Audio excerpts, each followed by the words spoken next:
But can the New York Knicks represent the East in the NBA Finals? Can the Finals be at the Garden? You damn right. And I think it's going to happen. And everybody in that organization, including Mike Brown, knows that that is the next step. That is the expectation, and that's exactly what they're working toward. On paper, it looks like it should be achieved. The Knicks are riding a 3-game winning streak and just put up 137 points against Minnesota in their most dominant performance of the season. And look, I know what you're thinking. It's early. Calm down. But here's the thing. If you actually watch these games, you'd know this team looks nothing like what we saw last year. The pace is faster, the ball's moving, and for once, New York doesn't look like they're grinding through mud every possession. This might actually be real. During the off-season, the Knicks made one of the boldest moves in years when they fired Tom Thibodeau. This came right after their most successful season in over 2 decades, a run that ended in the Eastern Conference Finals.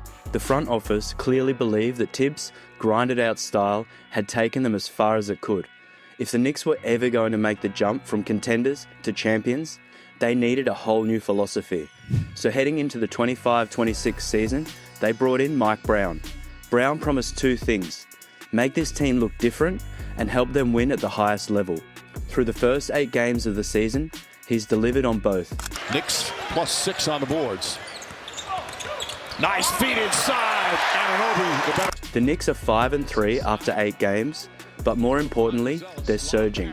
After stumbling to a 2-3 start with a 3-game losing streak, New York has rattled off 3 straight wins with an average win margin of 17 points. They've figured something out, and it's showing up on both ends of the floor. Brown's philosophy revolved around 3 core concepts: adding speed to the offense, improving depth off the bench, and introducing new offensive actions that give players more freedom. In 5 preseason games, they averaged just 5.4 seconds to get into their first action, the 4th fastest pace in the league according to Second Spectrum. For context, they ranked 28th in that same stat last season. That slow tempo hurt them badly in last year's conference finals when teams loaded up on Brunson and dared anyone else to beat them. This Knicks team has made that adjustment. During their current 3-game winning streak against Chicago, Washington, and Minnesota, they've played with purpose and precision. They're pushing in transition, moving the ball, and winning convincingly. In their most recent win over Minnesota, the Knicks dominated the second half, outscoring the Timberwolves 83-56 after trailing by 4 at halftime. They turned 21 offensive rebounds into 31 second-chance points and never let Minnesota settle into their half-court defense. The final score, 137-114, was the Knicks' highest scoring game of the season. Before that, they took down Washington 119-102, behind Karl-Anthony Towns' season-high 33 points, and they snapped their 3-game losing streak by torching Chicago, knocking down 20 of 42 from downtown in a 128-116 victory that handed the Bulls their first loss of the season. Brunson finds a spot. 2 for 2 from downtown. The biggest change with this Knicks team has been their offensive identity. Last season, the Knicks had a top 5 offense, but everything ran through Brunson. Once teams keyed in on him, the offense stalled.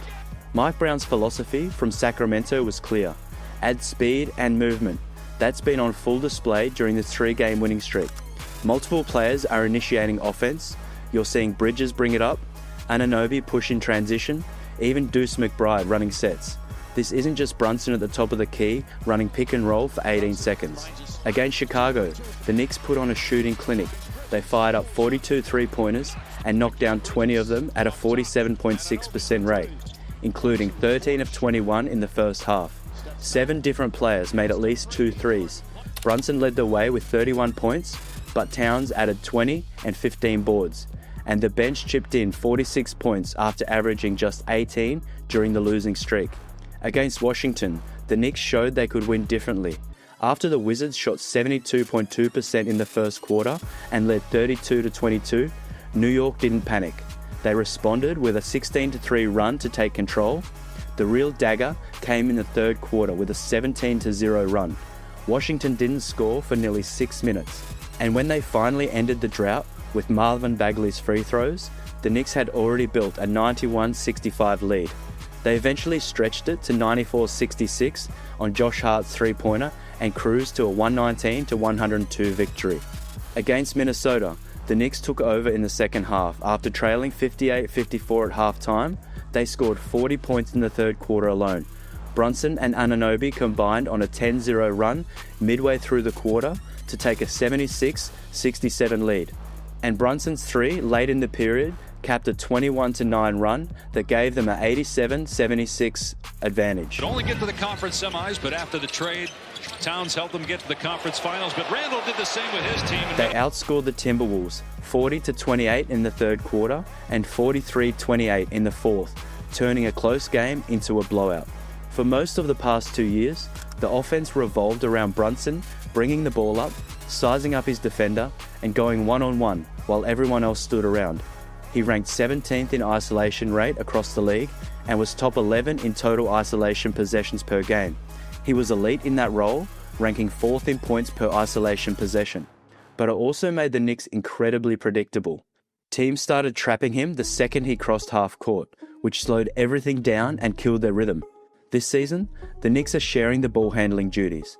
Through 8 games, Brunson is still the engine, averaging 28.2 points and 6.1 assists per game, but he's spending more time off the ball. OG Anunoby, Mikal Bridges, Deuce McBride, and Tyler Kolek are all taking turns running the offense. Bridges and Anunoby have looked way more confident because of this. During this 3-game winning streak, Anunoby has averaged 20 points per game and played lockdown defense. Against Minnesota, he scored 25 points, with 18 coming in the second half when the Knicks pulled away. Bridges has been facilitating at a high level, dishing out 9 assists in their win over Chicago, and consistently making the right reads. When things get tight, the Knicks still have their closer. He recorded his first double-double of the season against Minnesota with 23 points, 10 assists, and 7 rebounds. But even then, it doesn't feel like hero ball, it feels like balance.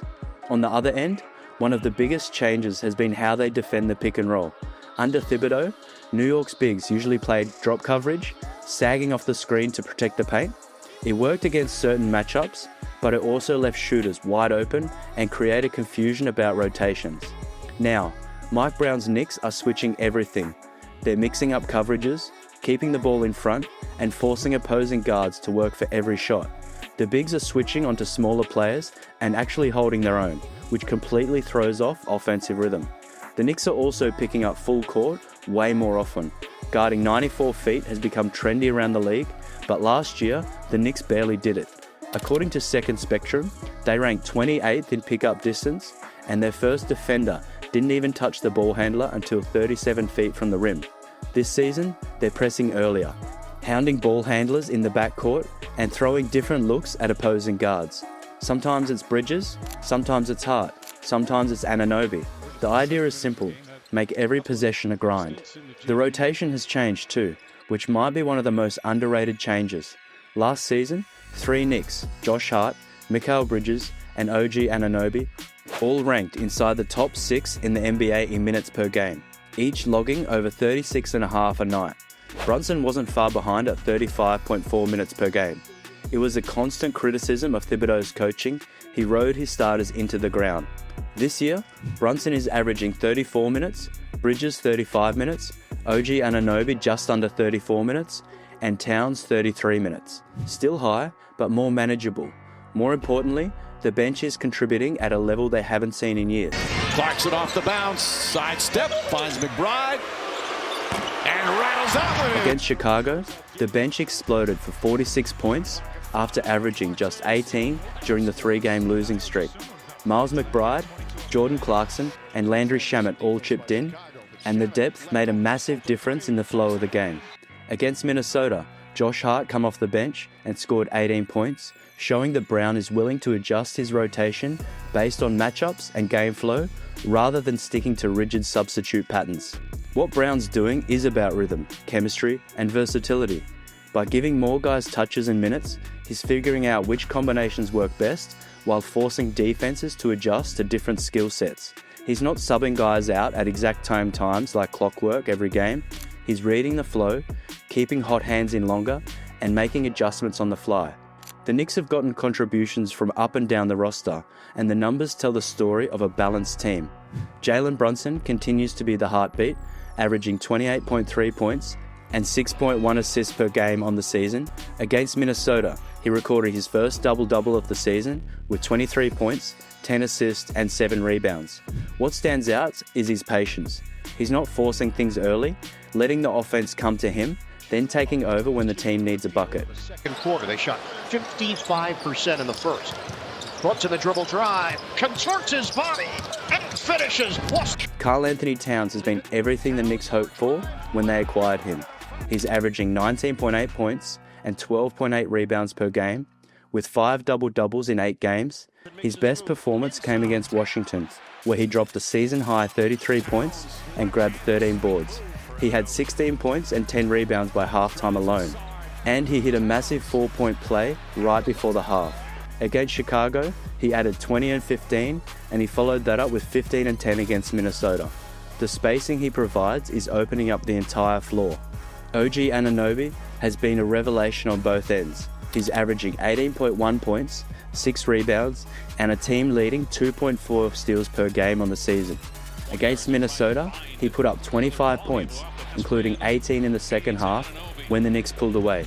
He scored 8 straight points early in the fourth quarter to put the game out of reach. Defensively, he's guarding the opposing team's best perimeter player every night. Mikal Bridges has settled into his role as a secondary playmaker, averaging 16 points, 4.9 rebounds, and 5.3 assists per game. He led the team with 9 assists in the win over Chicago, and his ability to run the offense and take pressure off Brunson has been crucial. The bench has stepped up too. Josh Hart came off the bench against Minnesota and scored 18 points. Miles McBride has provided energy and scoring punch, averaging 9.7 points in 24 minutes per game. Jordan Clarkson has been a steady presence with 8.9 points per game, and Landry Shamet has chipped in 6.9 points while spacing the floor. Up top, Towns goes inside once again. During this 3-game winning streak, the Knicks have shown they can win with star power, with 3-point shooting, with defense, and with depth. Even though we're only 8 games into the 25-26 season, it's clear that this version of the Knicks is drastically different from the team Tom Thibodeau coached over the last 5 years. They're faster, deeper, and smarter. The system makes sense, and the buy-in from the top to the bottom has been real. After a 2-3 start that included a 3-game losing streak, the Knicks have rattled off 3 straight wins, outscoring opponents by an average of 17 points per game during that stretch. They're 5-0 at home, which shows they're protecting their building, and they've shown they can win in multiple ways. The win over Chicago showed they could shoot the lights out against an undefeated team. The win over Washington showed they could dominate with defense and go on game-breaking runs when the offense wasn't clicking early. The win over Minnesota showed they could take over in the second half and blow out a quality opponent on the road.